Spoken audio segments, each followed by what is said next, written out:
All right. Shalom. Kohala Yahweh. Ba'ashem Yahweh Shah. Bahashem Rakah Kwadash. Double honors to the elders and apostles of Great Millstone. Shalom and salute to the hopefully elect. I was just scrolling through, YouTube, looking at different videos of a variety of videos, and I came across an old car commercial, ads for cars or whatever. And I'm thinking, the first thing I thought was how ancient these cars were. I mean, now compared to how they were in the past. And with the thing is, the things in the past, certain things in the past were more important. People cherish certain things in the past, and then you bring it to the future and look back and you like, that piece of junk, but certain people still have, I don't see these cars around anymore, and fast forward to now, because I remember the 90s, I remember the early 90s. I remember this car that we looking at right now. But I'm gonna play the video a little bit, fair use too. I don't know who channel this is, but it's a library of old cars, and I remember some of these commercials. I was a kid when these cars were out, a young teenager, whatever, and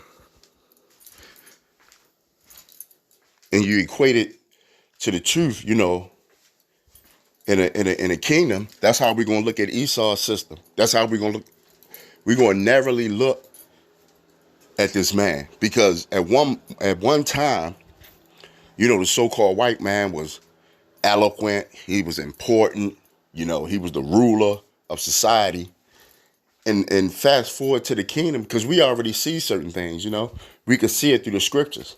Because we're prophets. A prophet is prophet means to say before. Before something goes down. And we prophesied that America is going to be destroyed, which it is. But in the up and coming kingdom, we're going to look back and we're going to say, this man ruled the world, just the same way we look at these cars. And at one point in time, they were real important. It was the status quo, somebody with a car like this is big time. The 1990s, we looking at a Toyota right here. I believe the Mazda, they had a Mazda that looked like this too. The box shape at the time in the early 90s, late 80s. This style of car, this style, this model was it. If you had one of these shaped cars, now you look at one of these cars, it's ancient. Nobody on the road even have these cars anymore, and that goes to show you that these guys are talking about the slave ships. They still have some around. Like we got one down at the harbor in Baltimore. It used to be a slave, a cargo slave ship, but they changed it to a navy vessel, and now it's it's they hold it for historical reasons or whatever, and they restore it every year, and so on and so on. They paint it and everything. But that shows you how these guys don't know what they're talking about when they say, oh, why we don't see the slave ships around? Well, why don't you see any of these old cars around? Because it's called mass production and mass recycling. What they do is they out with the old, in with the new. You know, a lot of these cars are shipped to the junkyard and recycled. You know, they melt the pieces down. That's why you don't even see this the early 90s. Why you don't see hardly no cars from the 80s, the 70s, the 60s, the 50s. It's called recycling. Same thing they did with a lot of the slave ships. You know, they use them for other purposes. When back then, you go to the 1600s, 1700s, they was mainly using wood for, to get around. You know, you had chariots, wood, and all that. Here come fast forward to the Industrial Revolution, which they start mass production with metal and steel. You know, and they start coming with these plantations or these massive warehouses. Come on now. So they start using steel bolts, you know, iron, you know? So, yeah, that's your answer for that. So let's go ahead and play a little. I remember some of these commercials too. But if you look at these cars, you'll be like, at one point, when I was a young kid, this was the status to have something like this, you know? But you looking now, here, fast forward in 2023, somebody riding one of these cars, you know, if it's this fresh and this if it's still intact, it'd be an antique, you know. So it'll still look good, but it's 9 out of 10 is going to be a little raggedy, you know. But let's go ahead. More front headboards than this Mercedes-Benz. Gets better gas mileage than this Volkswagen. Starting at less than $7,400, the Swift costs less than this child's toy. This concludes our test. For complete results, see the Suzuki dealer nearest you.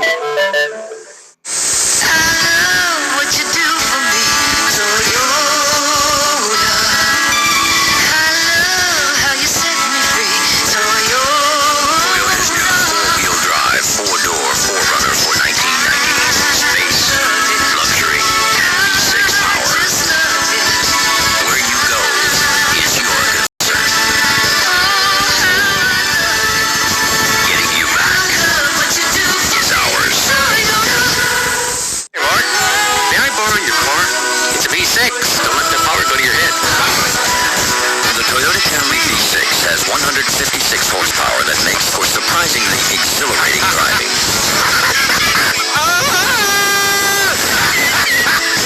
But please, try to be mature about it. Mark, thanks for letting me borrow this powerful Camry V6. I think I'll go out and buy one today. Introducing the 1990 Toyota Celica. Its totally new shape will please your sense of design. And the way it moves will stimulate your sense of excitement. The all-new Toyota Celica.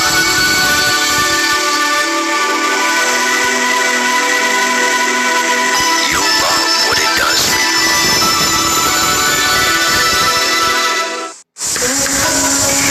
The 1990 Toyota Celica. Look at it.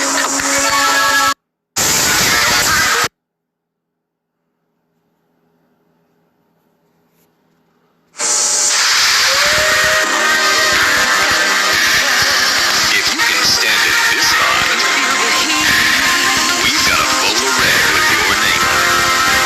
Red Pontiac Grand Am. One red hot ride.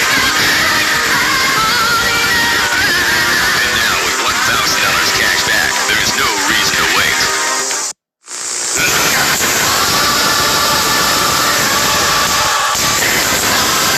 Road to excitement. Now leads to this. A special touring edition Ram 3 Sport Sedan. It's V6 powered, fuel injected quick.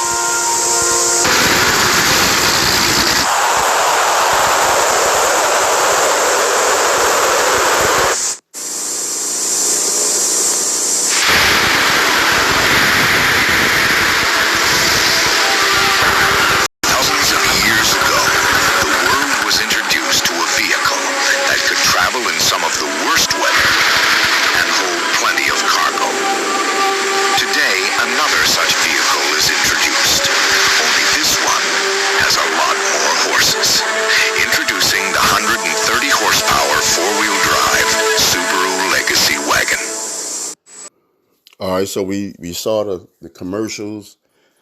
At one point back then, they were important, and that only goes for the car. Not only goes for the cars, but it goes for other things. You know, at one point, it was really I know I use the word again, status quo. You know, was important back then, but now you look at it and you're like, what? I can't